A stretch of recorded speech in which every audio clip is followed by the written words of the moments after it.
আর এই যে এখন যে লাস্ট মোমেন্টটা যাচ্ছে, এখন তোমাদের পড়াশোনার ডিউরেশনটা মানে দৈনিক কত ঘন্টা পড়াশোনা করো, আমি কিন্তু এই টাইমটার মধ্যে অনেস্টলি যদি বলি 14 থেকে 16 ঘন্টা পর্যন্তও পড়ছি ভাইয়া এই টাইমটার মধ্যে, মানে পাগলের মতো। লাইক ধরো দিন রাত 24 ঘন্টাই পড়া যেটাকে বলে, মানে যতক্ষণ সজাগ ততক্ষণই পড়াশোনা। এই টাইমটার মধ্যে আমি এভাবে পড়ছিলাম।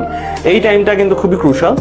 এর জন্য আমি বলবো যে এখন গাইডলাইন বা মোটিভেশন নিজেই তৈরি করতে হবে, নিজেই গাইডলাইন বা মোটিভেশন তৈরি করে 14 থেকে 16 ঘন্টা পড়ার একটা মানে টাস্ক বা চ্যালেঞ্জ নিতে হবে আর কি। যে মানে যতক্ষণ সজাগ ততক্ষণই পড়তেছো, খাইতেছো, পড়তেছো, ঘুমাইতেছো, দ্যাটস ইট।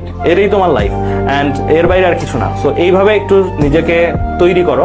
মডেল টেস্ট দিলেও যে বাইরে যাওয়া আসার মতো যত কম সময় ব্যয় করা যায়, কারণ এই টাইমটা খুবই ক্রুশাল। এই টাইমের এক একটা সেকেন্ড, আমি তোমাদেরকে একটা পোস্টের মাধ্যমে বলছি, এই টাইমের এক একটা সেকেন্ড অন্য সকল টাইমের 2 ঘন্টা 3 ঘন্টার চেয়েও দাম এই টাইমের একটা সেকেন্ড। সো এই জন্য আমি বলবো ভাইয়া বেশি সময় নিবো না, কারণ এখন যে টাইমটা, এই টাইমটা মোটিভেশন শোনার জন্য আসলে পারফেক্ট টাইম না।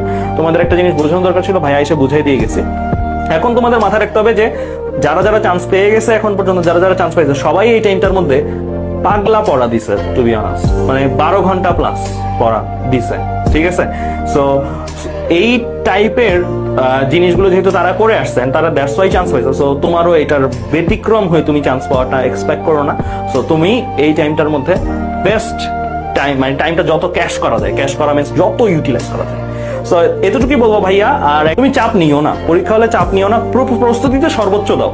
আমি তো বললাম প্রস্তুতি 14 ঘন্টা 16 ঘন্টা করে প্রস্তুতি নাও, এটাতে মাপ দিবা না। কিন্তু তুমি ওই যে ওইটা যে হইলে হবে না হইলে নাই, এরকম একটা কুল ভাইবে থাকো, যে কুল থাকো আর কি নিজে একটু, যে ঠিক আছে দিলাম আর কি পরীক্ষা, হবে যেটা হওয়ার হবে। সো এটাই। আর